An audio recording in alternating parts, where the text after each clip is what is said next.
gravando já, para depois quem não puder assistir ao vivo.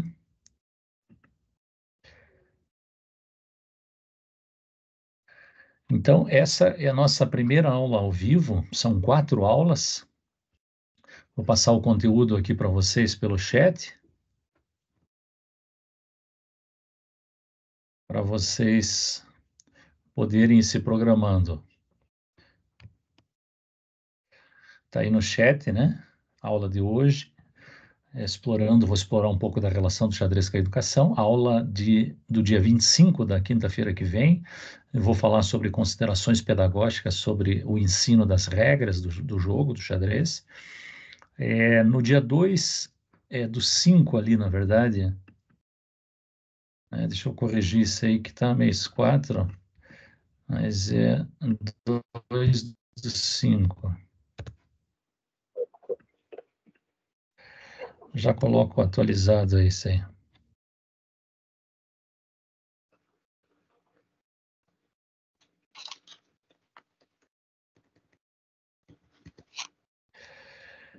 Deixa eu colocar atualizado agora aqui com mês 5. Tinha errado ali. Então, no dia 2 do 5, aula 3, metodologias para o ensino do jogo. Então, vou discutir diversas metodologias aí que tem. E no dia 9 do 5, a última aula, a quarta aula, eu vou discutir um pouco sobre como fazer um projeto com jogos, que é uma questão bem interessante para quem quer levar isso para a escola, né? Para a escola fica bem interessante. Então, eu vou falar mais ou menos por uns 50 minutos, 40, 50 minutos, e depois eu abro para perguntas no final. E aí a gente conversa. No finalzinho, vocês me lembrem de colocar a lista de presença para vocês. Tem uma lista de presença online que eu vou divulgar no finalzinho. Se eu esquecer, alguém me lembra aí de fazer isso. Eu vou compartilhar minha tela agora. Eu estou com a minha apresentação aqui. Estão conseguindo ver essa apresentação?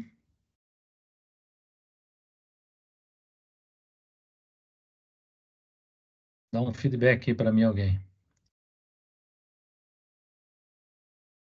Sim ou não? Sim. Sim. Perfeito. Ótimo, obrigado. Então, essa apresentação depois, se vocês quiserem, eu posso disponibilizar para vocês também. Na verdade, deixa eu disponibilizar ela já. Deixa eu pegar.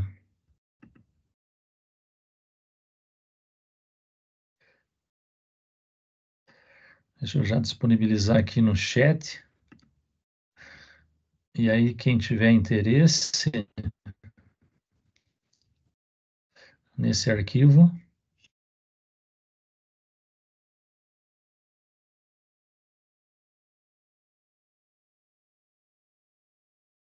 deixa eu só achar aqui.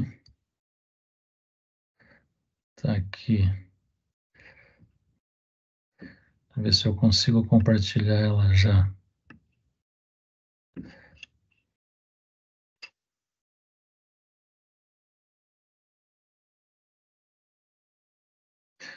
Não dá para compartilhar por aqui. Mas depois eu vejo uma forma, compartilho para a equipe,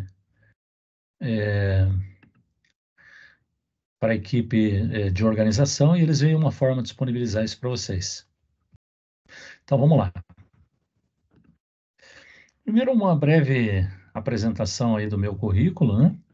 Eu tenho graduação em Pedagogia pela Universidade Federal do Paraná, tenho uma segunda graduação em Letras pelo Grupo Uninter, tenho uma especialização em Psicopedagogia, tenho mestrado em Educação, né, pela Universidade Federal do Paraná, doutorado em Educação pela Universidade Estadual de Campinas, Unicamp, e tenho 2 pós-doutoramentos em... Quem entrar, só deixa o microfone no mudo aí, gente, para não atrapalhar a gente.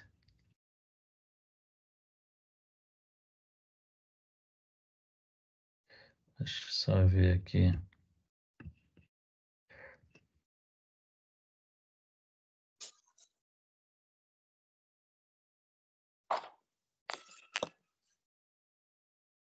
Pessoal que entrar, entra com o microfone, por gentileza.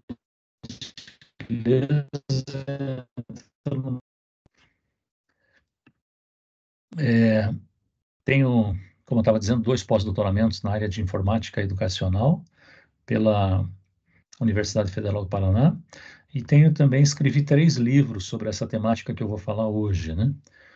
Meu primeiro livro de xadrez, Curso para Escolares, o livro Xadrez Educação, Contribuições da Ciência para o Uso do Jogo como Instrumento Pedagógico, e o livro Xadrez para Todos, a Ginástica da Mente.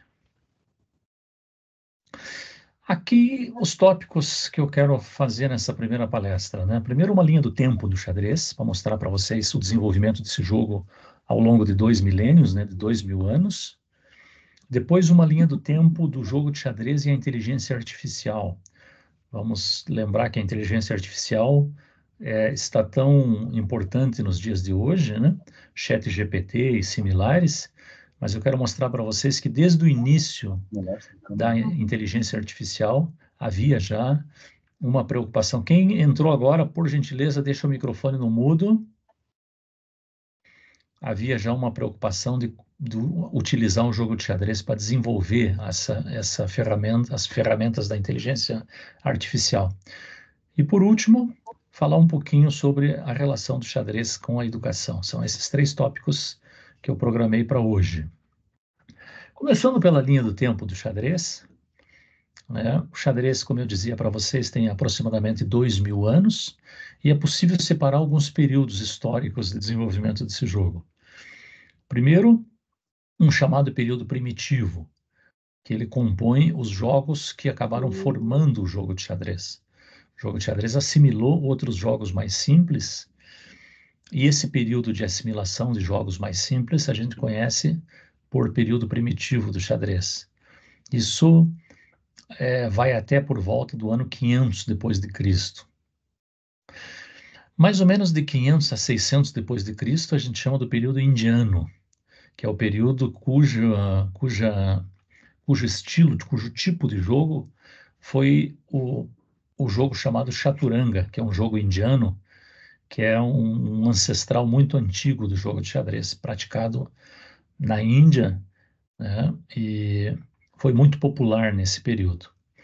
Depois, no período do ano 600 a 700, mais ou menos, a gente chama o período persa, aonde a variação do jogo mais comum era o chamado Shatranj, aonde os árabes, então, se tornaram grandes jogadores de xadrez e acabaram se tornando as pessoas que levaram o jogo para a Europa.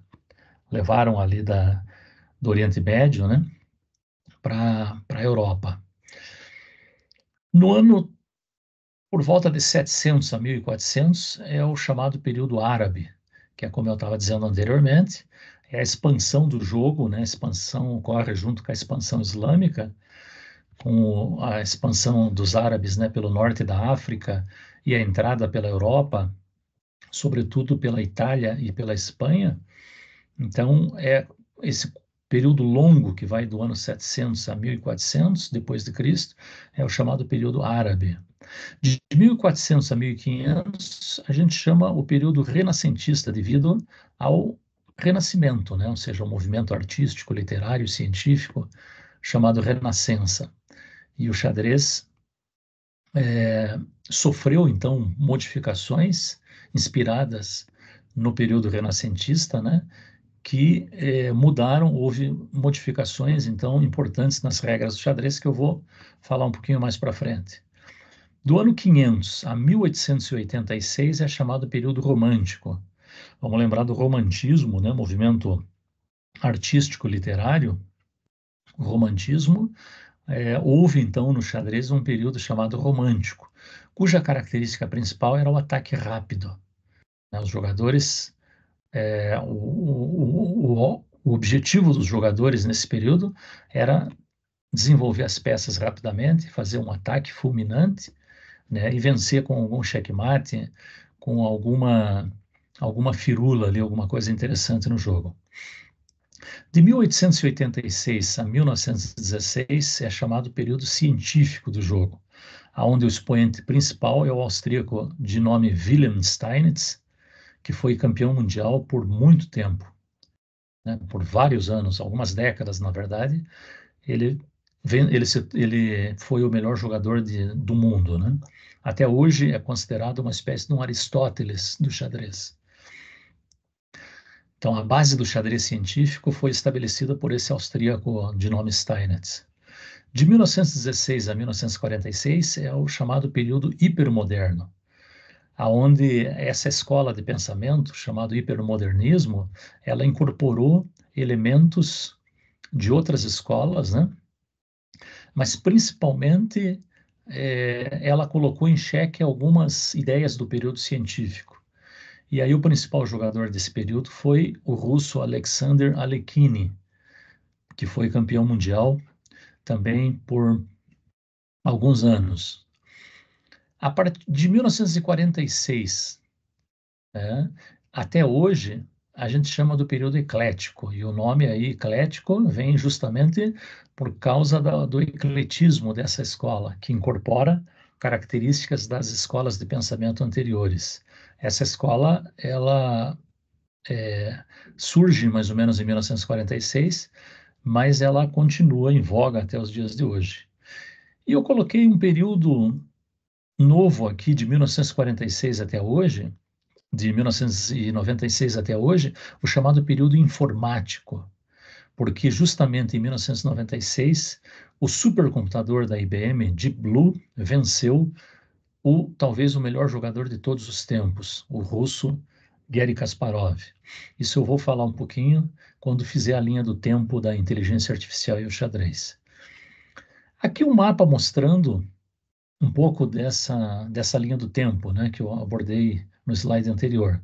O surgimento do xadrez na Índia, né, há mais ou menos 2.000 anos atrás, né, e duas expansões do jogo. Uma para oeste, né, seguindo como eu estou passando a seta do mouse aqui, pelo norte da África, e a entrada na Europa pela Itália e pela Espanha, isso no século VIII, mais ou menos, e outra pelos países do leste europeu, né?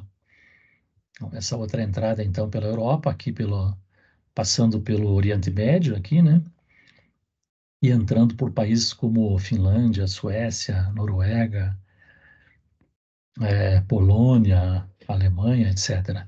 E uma expansão mais a leste, né? Indo para a China, na China se torna o jogo entrada no Japão pela Coreia, né?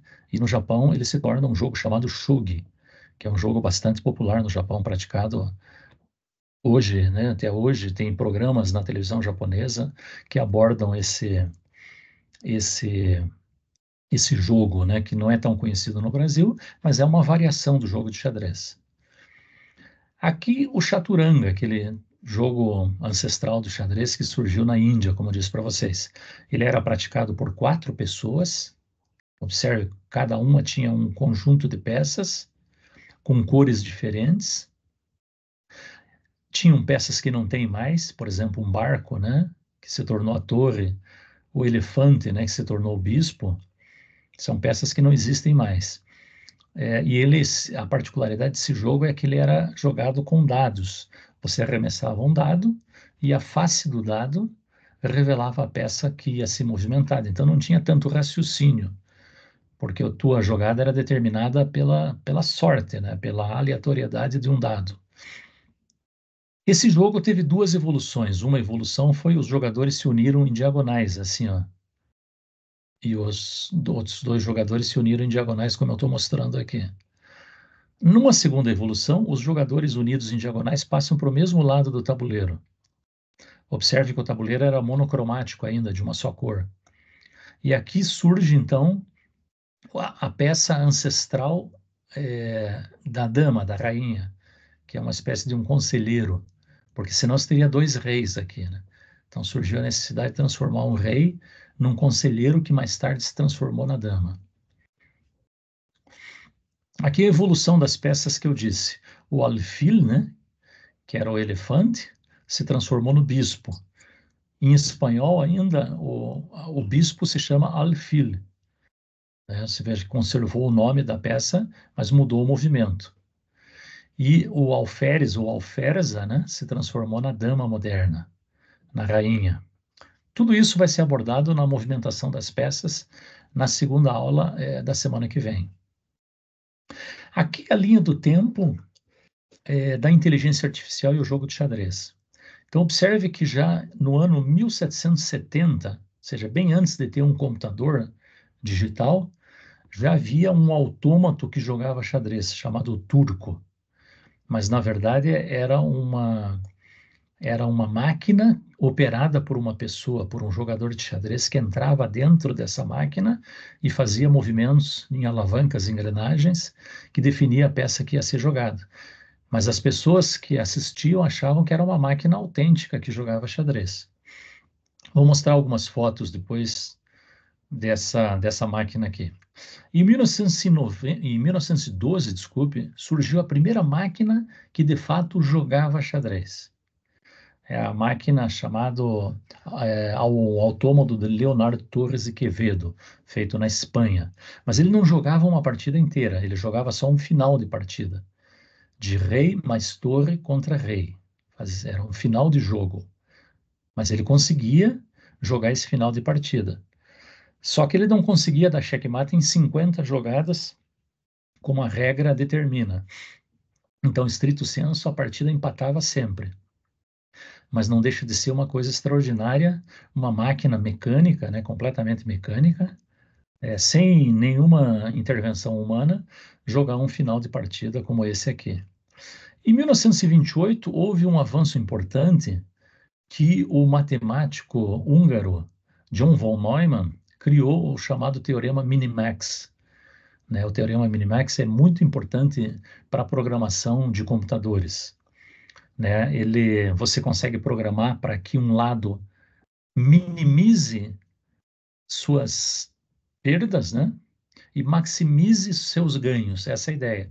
A jogada é escolhida de tal forma que minimize as chances do adversário e maximize as suas chances. Essa é a ideia, grosso modo, a ideia do teorema Minimax, que foi criado por von Neumann, pelo matemático austríaco, em 1928.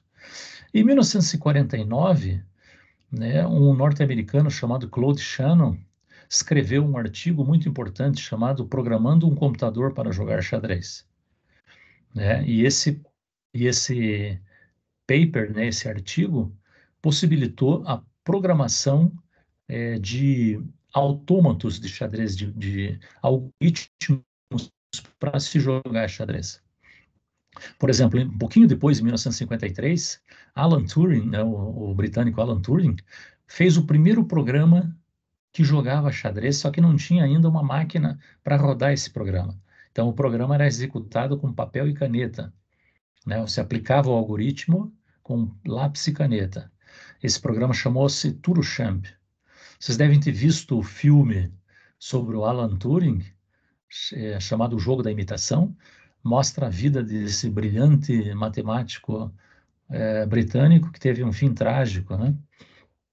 Morreu muito cedo, enfim, né? Em função de uma série de homofobia que tinha naquele período, enfim, no mundo todo, mas sobretudo na Inglaterra desses anos, dos anos 50 aí. Isso aparece no filme também. Em 1956, foi criado um programa de xadrez chamado Xadrez Los Alamos, que foi, de fato, o primeiro programa executado por um computador digital. O nome do computador chamava-se Maniac 1. Em 58, o professor Herbert Simon, que foi laureado com o Prêmio Nobel, né, ganhou o Prêmio Nobel em Economia, que estudou muito o jogo de xadrez para pesquisas em economia, ele fez uma previsão bombástica. Ele disse que em 10 anos um computador ganhará do campeão mundial de xadrez. Isso ele falou em 1958. Na verdade, essa previsão dele acabou levando 30 anos, mais ou menos, para acontecer. Em 1989, o computador Deep Thought, né, pensamento profundo, ele enfrentou Garry Kasparov em 2 partidas e perdeu as 2. Em 96, o programa Deep Thought foi rebatizado como Deep Blue e foi comprado pela IBM e a IBM injetou muito dinheiro. Quem entrou agora, desliga o microfone, por gentileza.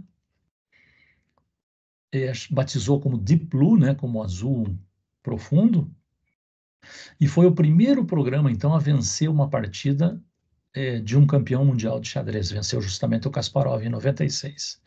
Venceu uma partida, mas perdeu o match. Perdeu no conjunto de partidas, quem venceu foi o Kasparov.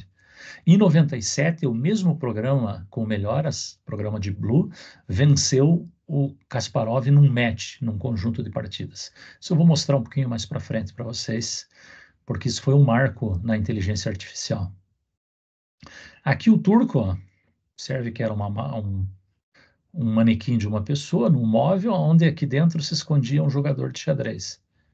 Só que ele se escondia, quando abria a porta, ele passava para outro lado, quando abria a outra porta, ele passava para outra porta. Você nunca via, ele ficava mimetizado ali dentro.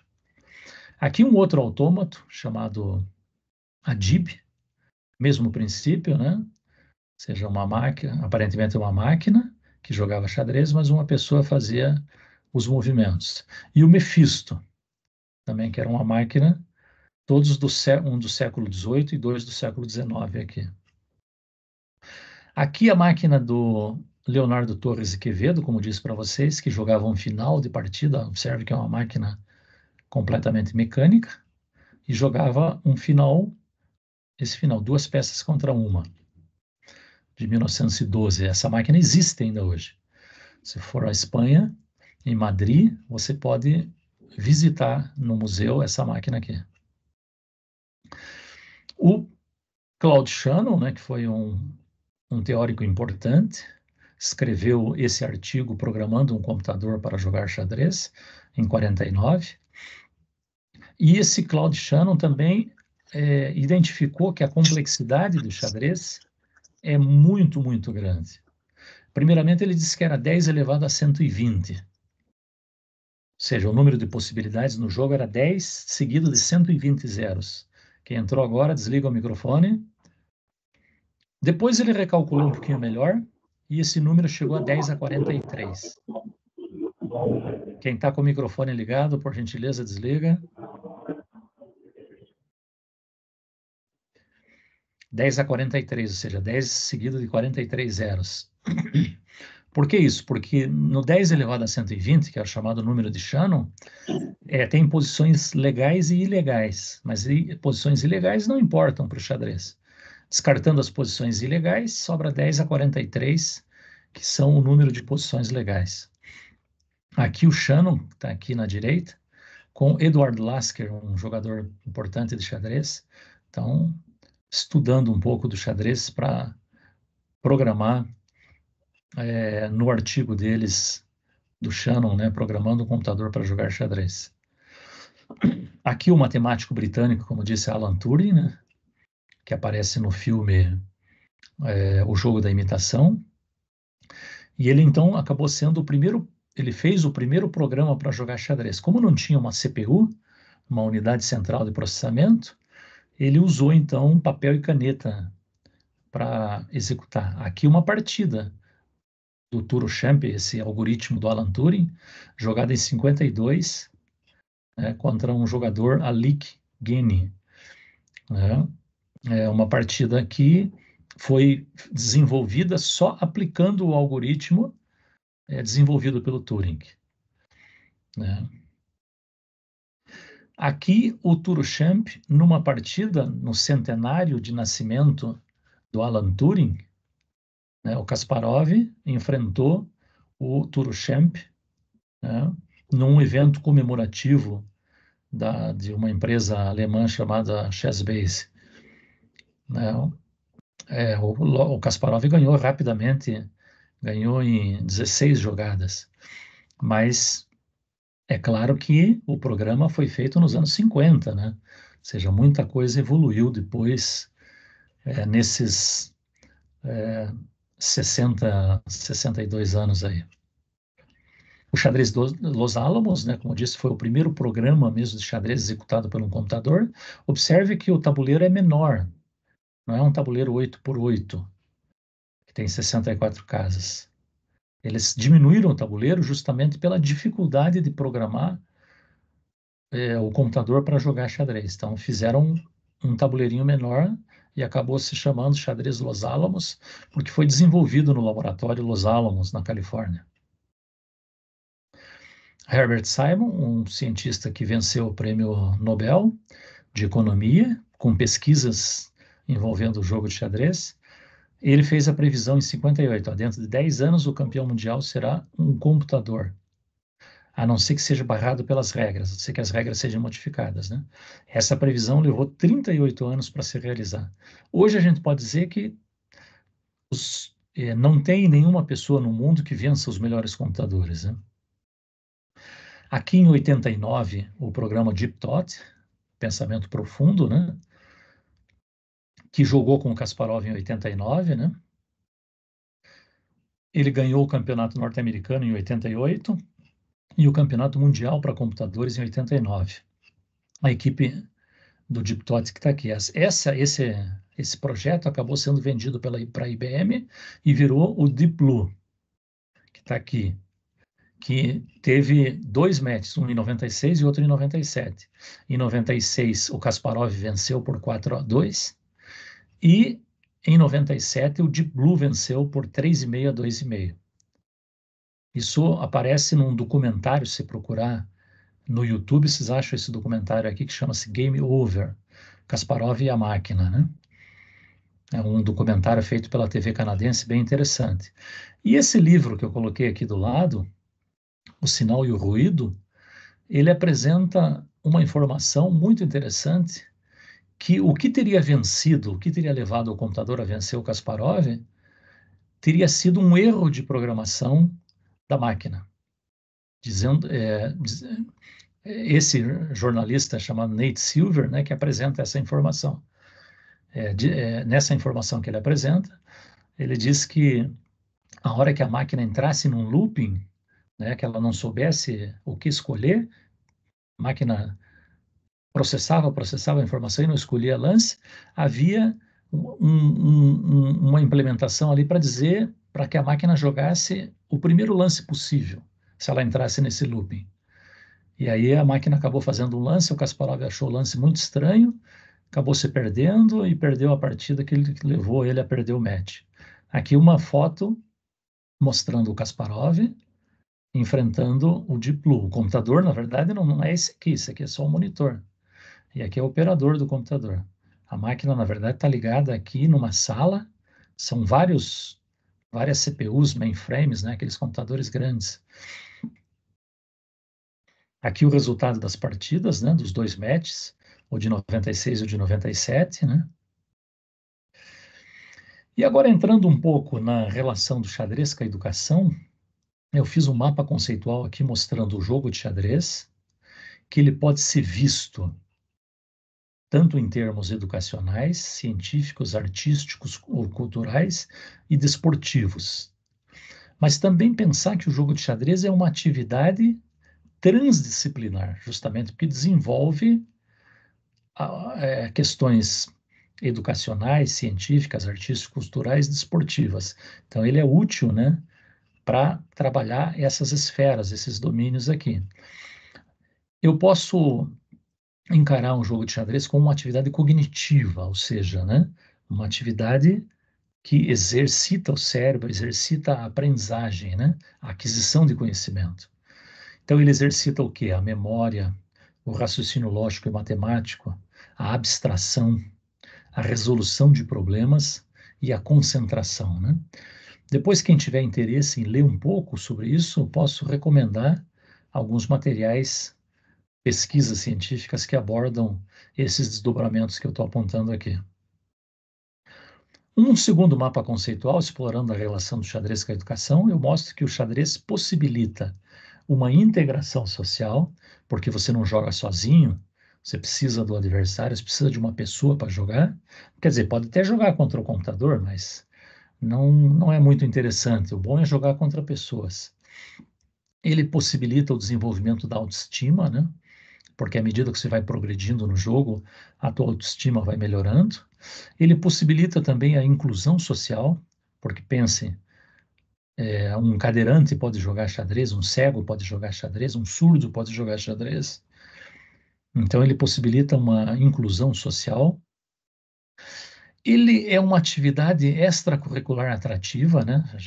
Nós estamos numa época que a ideia da escola de tempo integral está ganhando cada vez mais peso, né? Então, ao deixar a criança mais tempo na escola, precisa de atividade para essa criança fazer. Não dá para largar simplesmente a criança lá. E aí, como atividade extracurricular atrativa, o xadrez pode ser bastante interessante. A criação de um clube de xadrez na escola pode ser bem legal. Ele possibilita uma integração com as tecnologias da informação e da comunicação, né? As famosas TICs. Né? Aqui essa foto mostrando uma escola, os alunos jogando online, né? Ou contra o computador também é possível, né? Então, possibilita essa integração com as tecnologias da informação e da comunicação. E, muito importante, ele apresenta uma relação custo-benefício bastante interessante. Por volta de R$ 30 se compra um jogo, e esse jogo, se for bem cuidado, pode ser utilizado a tua vida toda. Na verdade, você pode até fazer o jogo, não precisaria nem comprar, né? Dá para fazer, pode ser uma atividade interessante na escola, fazer o jogo com materiais recicláveis, né? Origami, enfim, tem várias tampinhas de garrafa, dá para fazer de várias formas. Vamos lembrar que xadrez é um esporte, não é um jogo só. E aí eu trouxe algumas informações, né? Eu trouxe 3 bandeiras, 3 logos aqui, né? Da Federação Internacional de Xadrez, que é essa aqui, cujo lema dela é essa frase em latim, gens una sumus, quer dizer, somos uma só gente, somos um só povo, somos uma só nação, né? A CBX, que é a Confederação Brasileira de Xadrez, que rege o xadrez no Brasil, a FIDE rege no mundo todo, a CBX no Brasil. E a FEXPAR, que é a Federação de Xadrez do Paraná, rege o jogo aqui no estado do Paraná. A FIDE foi fundada em 1924, portanto, esse ano está fazendo 100 anos de fundação da Federação Internacional de Xadrez. Em 1999, a FIDE, né, a Federação Internacional de Xadrez, foi reconhecida pelo Comitê Olímpico Internacional, o COI, como a Federação Internacional do Desporto. Mais de 181 países são filiados à Federação Internacional de Xadrez. Isso faz da FIDE, né, uma das maiores organizações esportivas do mundo. Fica só abaixo do futebol, né, da FIFA. Como eu falei, é uma atividade inclusiva, de inclusão, né? E aí eu trouxe 3 logos de 3 instituições de inclusão. A IBCA, que é a Associação Internacional de Braille, de xadrez Braille, né? Para cegos, que rege o xadrez, os torneios de xadrez para cegos. A IPCA, que rege xadrez para cadeirantes, né? Para pessoas com deficiência física, né? E a ICCD, que é a entidade que rege o xadrez para surdos. Então, isso é muito interessante porque, observe, olha essa imagem. O cego está jogando xadrez contra um não cego, um vidente aqui. Ele está jogando no tabuleirinho dele, fazendo as jogadas ali, ele dita as jogadas e as jogadas são transferidas para esse tabuleiro maior. Aqui um grande mestre espanhol, cego, manipulando o tabuleiro adaptado, né, para cego, que a peça tem um furo, a casa tem um furo e a peça tem um pino que encaixa nesse furo e as peças brancas e pretas são diferenciadas por um pininho em cima delas. Aqui, a Olimpíada de Xadrez, na Alemanha, em Dresden, em 2008, observe uma cadeirante aqui, aqui na esquerda, enfrentando uma jogadora que não tem nenhuma deficiência física aqui. Então, só no xadrez você tem esse tipo de integração social. Cegos, surdos, cadeirantes se enfrentam em pé de igualdade e podem se enfrentar na mesma competição. Aqui, homens e mulheres podem se enfrentar em iguais condições, em pé de igualdade. E aqui essa foto está o Kasparov o maior jogador talvez de todos os tempos, enfrentando a húngara Judith Polgar, né, uma das maiores jogadoras de todos os tempos. E aqui na direita, uma foto mostrando uma criança enfrentando um ancião. 80 anos separam esses dois nessa foto. A criança tem 8 anos e o ancião tem 88. E observe que eles estão jogando. Que outra modalidade esportiva possibilitaria uma integração assim, né? Homens e mulheres se enfrentando em pé de igualdade, crianças e adultos se enfrentando em pé de igualdade. O xadrez estimula a atenção e a concentração. E aqui eu coloquei o Mequinho, né, o maior jogador brasileiro de todos os tempos, na posição de concentração dele, né, restringindo o campo visual. E um jogador russo chamado Tal, Mikhail Tal. Tal, na verdade, não está olhando para as peças, que ele está olhando para o adversário dele, para desconcertar seu adversário, né? A chamada La Mirada de Tal, os espanhóis chamam, né? A olhada de Tal. Observe que ele estimula a socialização, e eu coloquei 2 fotos, uma com 2 crianças se cumprimentando depois que terminou a partida, se cumprimenta seu adversário, isso é o fair play, no início do jogo e ao final do jogo. E aqui, uma partida que já terminou, mas eles estão fazendo a chamada análise pós-mortem. Está jogando o Caruana, aqui que perdeu a partida contra o Kramnik. O Kramnik venceu, então eles estão fazendo a análise pós-mortem do que deveria ter jogado, o que poderia ter jogado para evitar de perder essa partida, o Caruana perder essa partida. Observe que outras pessoas participam, geralmente, da análise pós-morte. O xadrez estimula o pensamento lógico, né? Aqui eu estou usando uma pesquisa desenvolvida por mim mesmo no doutorado. Observe que a barra mais escura representa os jogadores avançados no jogo, jogadores que têm mais expertise no jogo. Observe como é superior nas provas que eu apliquei. Só uma prova que o resultado foi igual, os jogadores não avançados dos avançados. O resto, os jogadores avançados tiveram uma performance superior aos não avançados. Performance essa em tarefas que envolvem o pensamento lógico.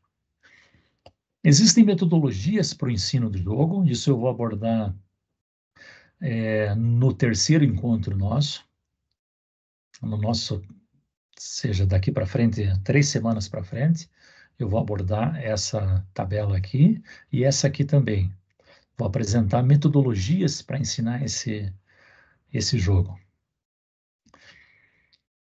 É possível você trabalhar também com uma sequência pedagógica para reconhecer o checkmate, que eu vou explorar também na minha metodologia. Como que você pode, porque o checkmate é o conceito seminal do jogo, ou seja, é o objetivo final, é o gol do xadrez, é o checkmate. Então você tem que saber o que é o checkmate, como aplicar o checkmate e como evitar que seu adversário aplique checkmate em você. E para finalizar e para abrir para perguntas, eu trouxe uma frase, uma citação do Rubem Alves, né? Primeiro eu coloquei essa foto da criança aqui, né? Criança pensando, qual lance devo fazer, né? Se eu jogar o cavalo, aqui veja que ele está fazendo tudo mentalmente. Ele não pode tocar nas peças, porque tem uma regra que diz peça tocada é peça jogada, peça solta, lance efetuado. Então ele tem que fazer com o olho da mente, ou seja, mentalmente. Então ele está pensando, se eu jogar o cavalo aqui e ele jogar o bispo ali, então eu posso capturar aqui. Observe que aqui ele está fazendo um raciocínio que é conhecido em lógica matemática, que a gente chama esse raciocínio por implicação. Se isso, então aquilo, se aquilo, então isso. É uma forma de organizar o pensamento do praticante. É por isso que jogar xadrez exercita a mente, exercita o pensamento do praticante. É muito difícil de você ver jogadores de xadrez desenvolvendo doenças neurodegenerativas, como Alzheimer, como Parkinson, justamente porque o xadrez é a ginástica da mente, como disse o poeta alemão Wolfgang Goethe. E a frase, então, que eu trouxe para finalizar essa minha exposição é essa aqui. Para isso existem as escolas, não para ensinar as respostas, mas para ensinar as perguntas. As respostas nos permitem andar sobre a terra firme, mas somente as perguntas nos permitem entrar pelo mar desconhecido. Então, essa é a frase do Rubem Alves que eu queria trazer para vocês para finalizar essa minha exposição e poder abrir para perguntas. Só que antes, deixa eu colocar a lista de presença para que vocês possam ir assinando essa lista de presença e não perder o certificado depois.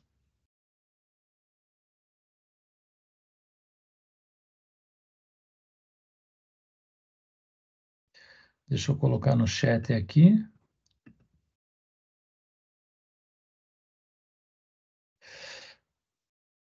Veja, nós temos 113 pessoas online. Eu acho que é um recorde para uma live dessa. 113 pessoas ao vivo ao mesmo tempo. Ou seja, eu não sei nem quantas pessoas entraram e saíram, mas nesse momento tem 113 pessoas. Então, eu queria parabenizar vocês pela, pela participação ao vivo, por prestigiar minha aula ao vivo aqui. Estão perguntando os slides da aula, os slides e a aula se ficarão gravados. Sim, a aula eu já estou gravando, então logo eu termine a live, eu vou baixar essa aula e vou encaminhar para o NEAD, que é o setor que vai disponibilizar essa aula aí para vocês, para quem perdeu, quem quiser assistir de novo. Vou colocar junto os slides para vocês também. Deixa eu ver se tem. Deixa eu dar uma passada pelo chat aqui primeiro. Gambito da Rainha também é muito bom. Quem que é UU? Diz o nome, abre o microfone aí. Tô só com, tô só com as tuas iniciais aqui. Ele fala do Gambito da Rainha, que também é um filme muito bom, muito bem lembrado. Gambito da Rainha é uma série, na verdade, né, na Netflix. Recomendo quem não assistiu que assista, né? O Rei do Jogo, baseado numa história real, né? É muito interessante. Tem filmes bastante interessantes sobre essa temática, né?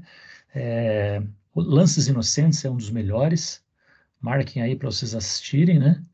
Lances Inocentes é um filme espetacular, muito bom. Face a Face com o Inimigo.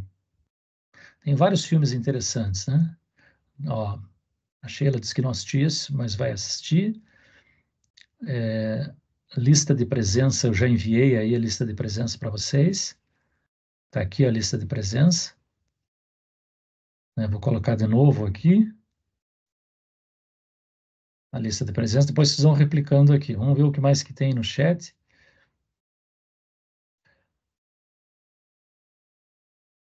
Estão perguntando bastante da lista de frequência. Já coloquei. Vamos só lembrar esse aqui, ó. Para a próxima aula, hoje foi a aula 1, dia 18. Aula 2, dia 25. Eu vou fazer considerações pedagógicas sobre o ensino das regras do jogo. Aula 3, metodologias para o ensino do jogo. E na aula 4, a realização de um projeto com jogos. Cada uma delas tem um PowerPoint à parte que eu vou enviar para vocês depois que terminar. E agora eu fico à disposição de vocês. Sacrifício de Peão, a Larissa disse. É um filme, Larissa, é isso?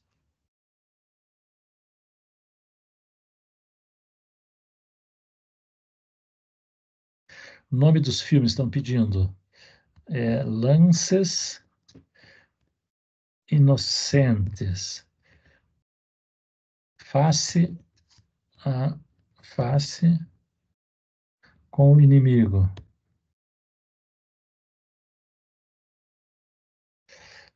Rainha de Catué. Outro filme aí que é interessante.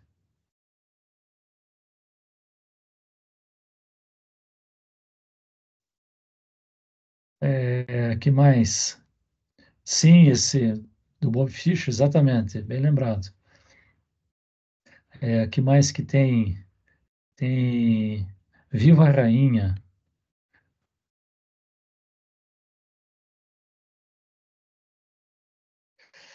Tem bastante coisa. Se vocês pesquisarem na internet, vocês vão achar vários filmes interessantes. Essa matéria será todas as quintas? A Daiane pergunta. Sim, todas as quintas. 4 quintas seguidas. A Luciana, boa noite, agradeço por nos conceder os conhecimentos sobre xadrez e estímulo para a aprendizagem. Por nada. Se tiver alguma pergunta, fico à disposição, ainda tem um tempinho aqui. Diga, Cosmino. Boa noite, pessoal, tudo bem? Boa noite. Você esteve na minha live anterior, né? Eu estou sempre por aí. Eu gostaria de agradecer mais uma vez, é sempre excepcional essa disciplina. No módulo anterior, eu não consegui acompanhar todas as aulas, então essa aula eu não tinha pegado no módulo anterior. É interessante saber o histórico, né, do xadrez. E o mais interessante é saber que um dia o homem ganhou da máquina, né? Apesar de que a máquina era muito limitada. Né?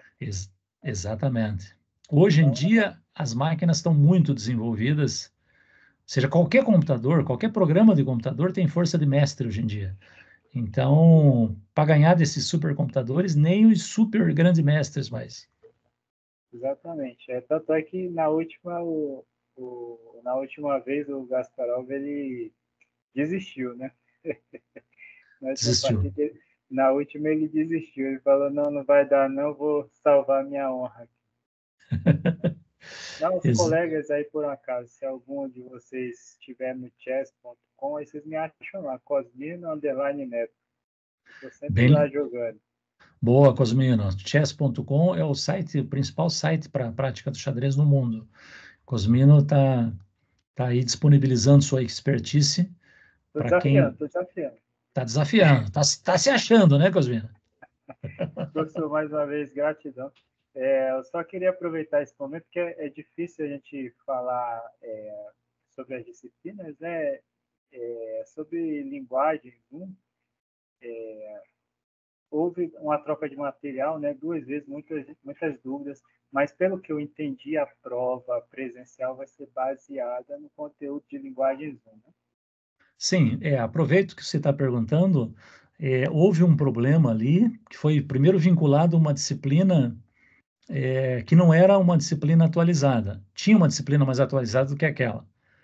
E aí foi feita uma troca, embora eu tinha alertado que trocar uma disciplina em andamento sempre dá problemas, houve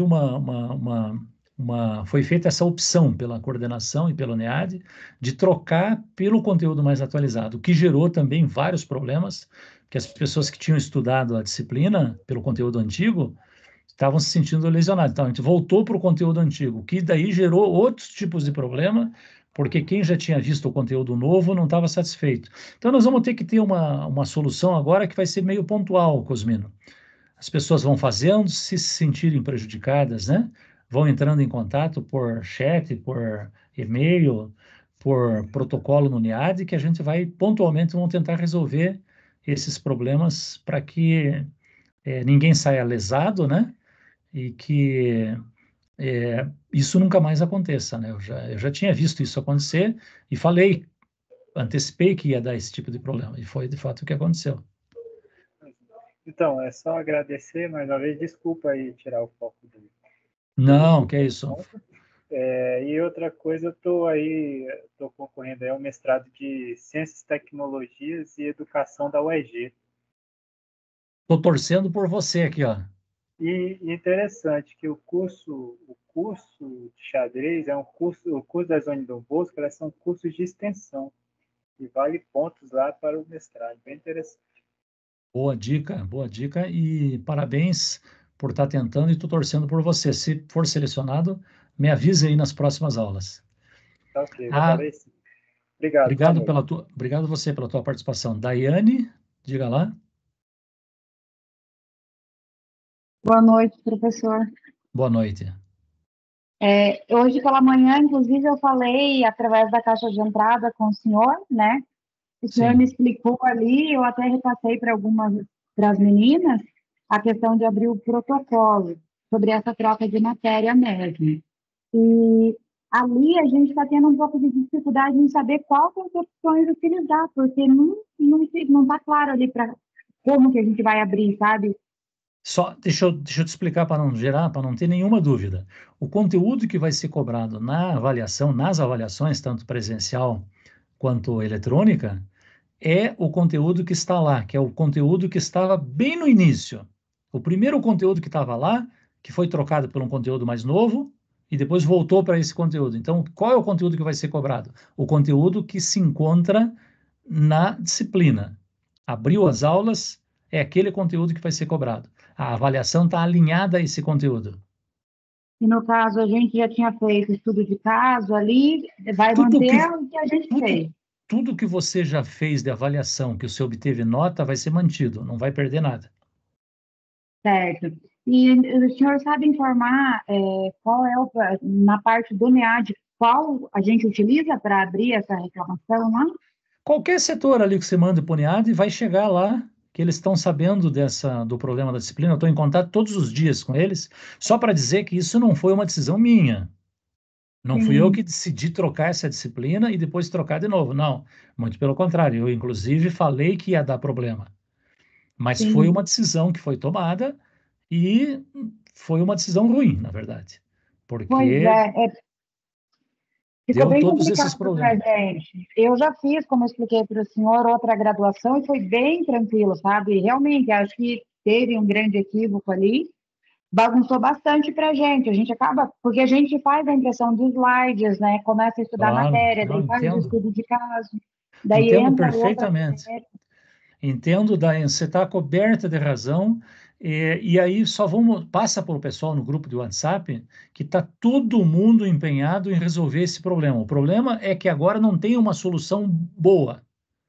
Qual Sim, seria a única solução boa para esse problema? Botar as duas disciplinas, cada uma alinhada com sua avaliação. Os dois conteúdos, antigo com avaliação antiga, conteúdo novo com avaliação nova. Mas o sistema não permite fazer isso. Então, pois agora é. nós vamos ter que resolver dessa forma, da forma que está sendo resolvido pontualmente, um a um. Aluno que se sentir prejudicado, a gente vai analisar caso a caso.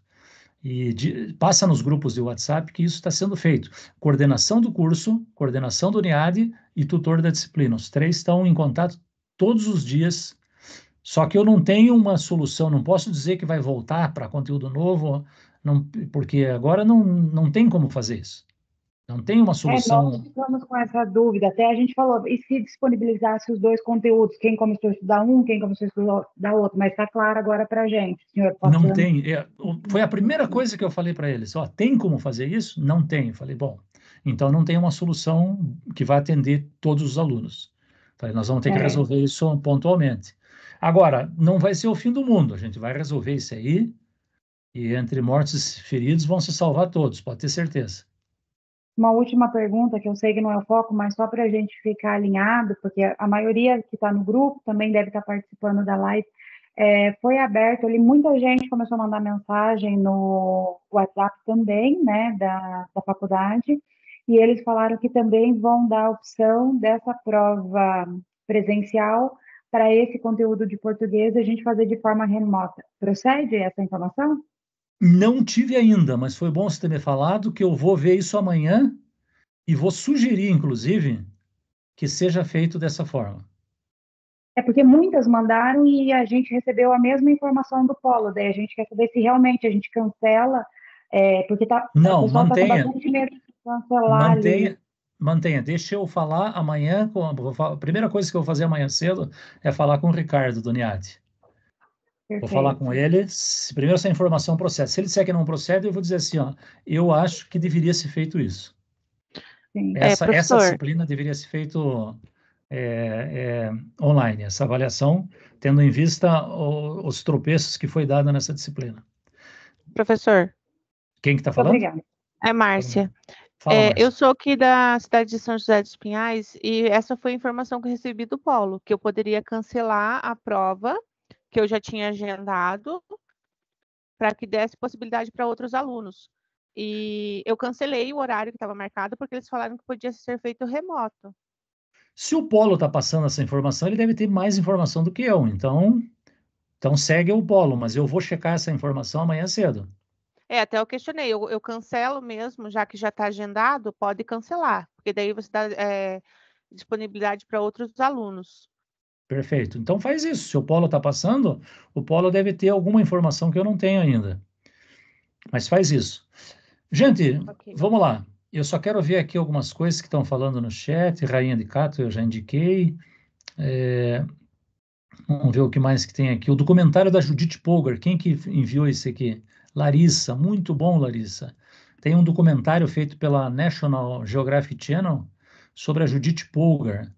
Na verdade, sobre a família Polgar, de uma forma geral ali, né? E pega a irmã da Judith, a Sofia, a Susan Polgar.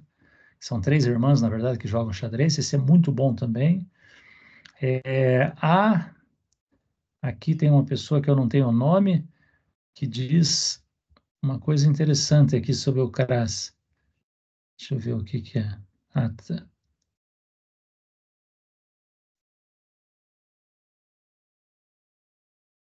Cadê a informação?